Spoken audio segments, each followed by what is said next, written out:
La sainteté. Jésus, ma fille bien-aimée, la vie passe vite et arrive la reddition des comptes. Songe à bien utiliser cet argent qui t'a été donné, l'argent de ta vie. Pense à la sainteté et soucie-toi de l'atteindre, car c'est cela que ton Dieu veut de toi. C'est pour cette raison qu'il t'a créé. Tu dois être sainte, c'est-à-dire parfaite. Tu dois sans cesse tendre à devenir meilleure, en rendant ta vie toujours plus conforme à mes enseignements et à ma vie. Je suis né, j'ai vécu et je suis mort aussi pour être ton modèle en tout. Imite-moi dans ta vie spirituelle et dans ta vie de piété. Fais en sorte que tes prières soient l'expression sincère de ce que tu ressens dans ton cœur et de ce que pense ton esprit. Combat les distractions, quel que soit leur genre, car le fait d'y céder est un défaut et par elles, quand elles sont volontaires, se perd une grande partie du fruit spirituel que la prière apporte avec elle.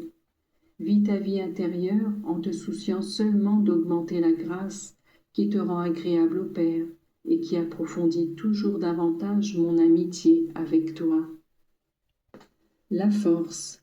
Jésus, ma fille bien-aimée, écoute ma voix et ne veuille pas remettre à plus tard mon service, car moi j'aime ceux qui obéissent promptement et avec joie.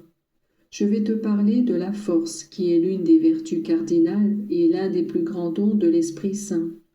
C'est par elle que les saints, surmontant toutes les difficultés de la vie, ont su atteindre le paradis. C'est grâce à elle que les martyrs sont allés joyeux au-devant des supplices.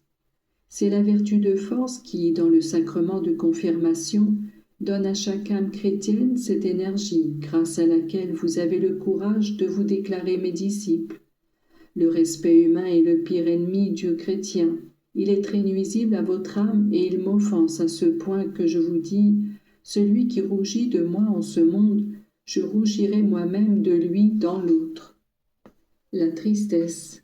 Jésus, ma fille bien-aimée, ne te tourmente pas pour trop de choses. Prends la vie avec sérénité, car si tu t'affliges de tout petit ennui, qu'adviendra-t-il de toi quand la croix se fera plus lourde?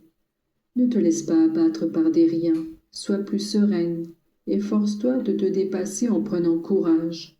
Comment peux-tu aider et encourager les autres, puisque c'est ta mission, si tu es toi-même triste et abattu? Que règne toujours en ton cœur la joie et la paix, qui sont le fruit d'une conscience en paix avec Dieu et avec le prochain. Aime que règne l'harmonie avec tous et sois prête à sacrifier tes goûts, à respecter les opinions d'autrui, à supporter les humiliations et les méchancetés, pourvu que soit sauvegardée cette harmonie. Moi qui suis ton Dieu, qui désire t'aider à vaincre pourvu que tu m'aides dans mon désir, moi je t'aide si toi tu me le demandes. Je ne t'abandonne jamais, je ne te laisse pas sous la domination de Satan, pourvu que tu aies recours à moi par la prière et par l'emploi des moyens que j'ai moi-même mis à ta disposition et à celle de tout le monde.